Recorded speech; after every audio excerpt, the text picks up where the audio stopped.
Film की शुरुआत होती है दो यूरोपियन मर्सनरीज विलियम गारिन और पेरो टोवर से, जो चाइना के खतरनाक रेगिस्तानों डेजर्ट्स से होकर सफर कर रहे होते हैं।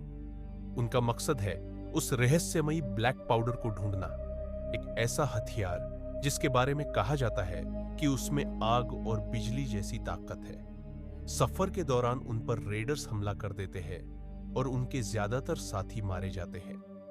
लेकिन इसी अफरा तफरी में उन्हें कुछ और भी डरावना दिखता है, एक हरे रंग की स्केल्स वाली भयानक क्रीचर जैसा उन्होंने कभी नहीं देखा था। बड़ी मुश्किल से विलियम उसे मार पाता है और उसका एक पंजा काटकर सबूत के तौर पर अपने पास रख लेता है। थके हारे और पीछा किए जा रहे विलियम और टोवर आखिरकार पहुंच जाते हैं ग्रेट वॉल ऑफ चाइना तक, दुनिया का सबसे बड़ा और मजबूत किला। लेकिन यहां उन्हें सुरक्षा नहीं बल्कि कैद मिलती है।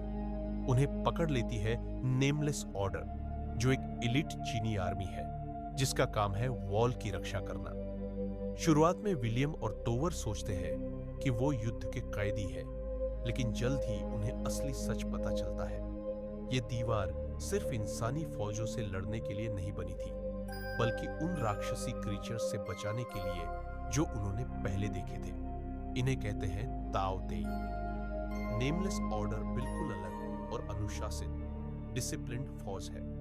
इसमें अलग अलग डिविजन्स हैं, आर्चर्स, स्पीयरमैन, सीज इंजीनियर्स और सबसे खास क्रेन को, वो महिला योद्धा विमेन वॉरियर्स जो रस्सियों के सहारे दीवार से छलांग लगाकर सीधे मॉन्स्टर्स पर हमला करती है। इस आर्मी का नेतृत्व करते हैं समझदार जनरल शाओ और बहादुर कमांडर लिन मे, जिन्होंने अपनी पूरी जिंदगी ताओ ते से अपनी कौम की हिफाजत में लगा दी है। जल्द ही ताओ ते अपना पहला बड़ा हमला करते हैं। हजारों की तादाद में ये क्रीचर्स दीवार की ओर ऐसे बढ़ते हैं जैसे कोई जिंदा लहर आ रही हो। नेमलेस ऑर्डर जमकर लड़ती है, लेकिन राक्षस लगातार आते जाते हैं। इसी लड़ाई में विलियम अपनी बेहतरीन धनुषबाजी, आर्चरी स्किल से कई जानें बचा लेता है और कमांडर लिन का सम्मान जीत लेता है। लेकिन टोवर अब भी सिर्फ ब्लैक पाउडर चुराकर भागने की सोचता है। वहीं विलियम के अंदर एक बदलाव आता है। पहली बार उसे एहसास होता है